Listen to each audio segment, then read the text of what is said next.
I'm not sure Conor Benn and Eubank Jr. will ever win a world championship. I'm not sure they're of that level. I think Eubank Jr. was crafty in some ways. Obviously, he was in with some good names.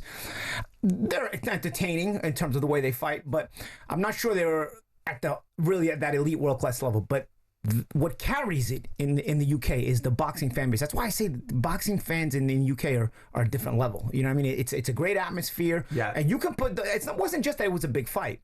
And then they honestly entertained. I gotta say, they realized what was on the line as far as their reputation, their last names, because they fought that way. I mean, it was a sellout. They fought the hospital. I was there, and there was a waiting list. And I watched it on TV, and I'll tell you what, when you're making that kind of money consistently, it's hard to dig in that much. You know what I mean? These guys dug in round 12. They were still fighting hard. You got to give them credit for that. You've got to give them credit for that.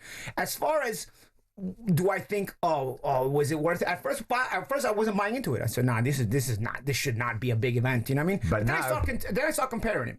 Well, we did a garbage show in Times Square with some big names in New York. Maybe the week before. Horrible. Nobody performed. Horribly entertaining. To call it entertainment would have been a mockery to the word entertainment. And then I watched Ben and Eubank Jr. and I said, this is why blood